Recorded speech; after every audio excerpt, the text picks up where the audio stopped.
السلام علیکم ورحمۃ اللہ وبرکاتہ۔ امید ہے کہ میرے تمام احباب خیر و عافیت سے ہوں گے۔ میرے عزیزوں، پیارے بھائی بزرگوں، علامہ ابن سیرین رحمۃ اللہ علیہ لکھتے ہیں کہ اگر کسی شخص نے خواب میں پہاڑی کوا دیکھا، گلاخ کلاخ بولتے ہیں کوے کو، پہاڑی کوا، تو اس کا مطلب یہ ہوگا کہ وہ بد عہد بدکار شخص ہے، بد عہد اور بدکار شخص ہے۔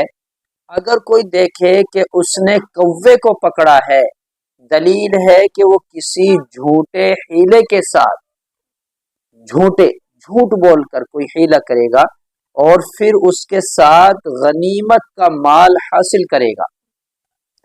اسی طرح اگر دیکھے کہ کوا کسی درخت کی شاخ پر بیٹھا ہے، کوئی درخت ہے اور اس کی ٹہنی پر بیٹھا ہوا ہے اور بیٹھا ہوا اس شاخ پر بولتا ہے، چپ نہیں بیٹھا، بول رہا ہے، اس کے وبال پر دلیل ہے کہ اس شخص پر وبال آئے گا، پریشانی آئے گی، دکھ درد آئے گی۔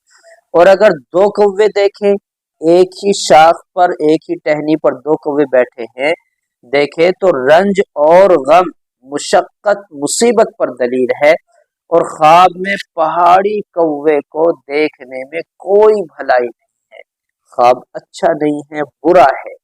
اگر کوئی شخص خواب میں کوا دیکھتا ہے پہاڑی، تو اس کو چاہیے کہ وہ اللہ سے توبہ اور استغفار کر دے۔